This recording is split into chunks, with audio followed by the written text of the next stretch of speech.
ওয়ালি বলেছেন আমার সামনে কেউ না।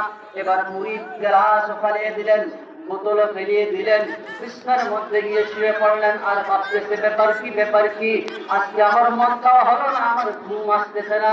সে সারা রাত্র এদিক সেদিক করতেছে, ঘুম আসতেছে না, সে ঘুমাইতে পারতেছে না, ঘুম যাইতেছে না।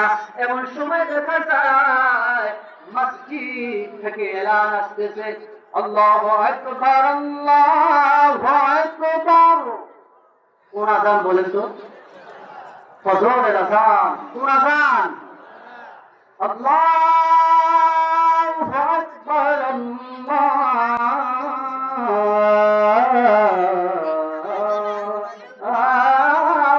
আকবার। আযান যখন শুনেছেন আসসালাতু খায়রুম মিনান নাওম, সে ঘুম থেকে উঠে মসজিদের দিকে রওনা হয়েছেন। কার কাছে? তার পীরের কাছে। কার কাছে? তার পীরের কাছে রওনা দিয়েছেন। কেন? সারা রাত্র তার ঘুম হয় না। সে বলেছে মদ যদি না খাইতে পারি আমার ঘুম আসে না, ঘুম হয় না। সে ঘুমাইতে পারে নাই। এবার ফজরের আযানের সময় মুরিদ সেই পীর সাহেবের দরবার গিয়ে ফজরের নামাজ আদায় করলেন। করার পরে এবার হুজুর যখন বসছেন, এবার তিনি বলতেছেন, পীর সাহেব বলতেছেন, বাবা কি খবর তোমার? সুবহানাল্লাহ বলছেন না? পীর সাহেব জানছেনই খবর। এ জানছেনই কন্যা, জানছেনই।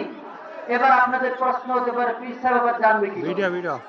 আমার আল্লাহ তাআলা বলেন, وَقُلِ اعْمَلُوا فَسَيَرَى اللَّهُ وَعَمَلَكُمْ وَرَسُولُهُ وَالْمُؤْمِنُونَ। সুবহানাল্লাহ। আমার আল্লাহ তাআলা বলেন, তোমরা যে আমলগুলি করো এই আমলগুলি আমি আল্লাহ তাআলা দেখি। জোরে বলুন সুবহানাল্লাহ। শুধু তাই নয়, ওয়া রাসূলিহি, এবং আমার রাসূল তোমাদের আমলগুলি দেখেন। ওয়াল মুমিনুন, এবং মুমিনরা তোমাদের আমলগুলি দেখেন। জোরে বলুন সুবহানাল্লাহ। এবার পীর সাহেব বলতেছেন, বাবা কি খবর তোমার? মুস্কি এসে বলতেছেন, বাবা কি খবর? এবার মুরিদ বলতেছে, হুজুর আমি আর কোনদিন মদ খাবো না।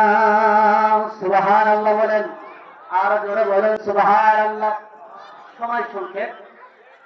তাহলে পীর সাহেবের কাছ থেকে মুরিদ শিখল কি? এখন মদ খাওয়া বাদ দিয়ে দিল। সে নামাজ রোজা ঠিক মতো করতেছে। কার জন্য? আল্লাহ এবং তার রাসূলকে পাওয়ার জন্য। আল্লাহ এবং তার রাসূলকে পাওয়ার জন্য। তাহলে আপনি তার কাছে যেতে হবে, খাঁটি একজন আল্লাহর ওলির কাছে যেতে হবে, তার মুরিদ হতে হবে। তার কথা মতো ওজিফাগুলি পালন করলেই আপনি রাসূলও পাবেন, আল্লাহকে পেয়ে যাবেন। কথা কি বুঝতে পারছি বাবা? এই কারণে আপনি আল্লাহর ওলির দরবারে যাবেন, তারপর রাসূলের দরবারে যাবেন। আমরা অনেকে বলে থাকি মক্কা থেকে মদিনায় যাওয়ার দরকার নাই, মক্কা থেকে মদিনায় যাওয়ার কোনো কাজ নাই, মক্কা থেকে হজ করে চলে আসলে হজ পালন হয়ে যাবে। না না না, মক্কা থেকে আপনি যদি হজ করে চলে আসেন, আমার নবীর রওজাত যদি না যান, আমার নবী বলেছেন তার হজ হবে না। নারায়ে তাকবীর, নারায়ে তাকবীর, নারায়ে রিসালাত, নারায়ে রিসালাত। আহলে সুন্নাত ওয়াল জামাত জিন্দাবাদ, জিন্দাবাদ। আহলে সুন্নাত ওয়াল জামাত জিন্দাবাদ, জিন্দাবাদ।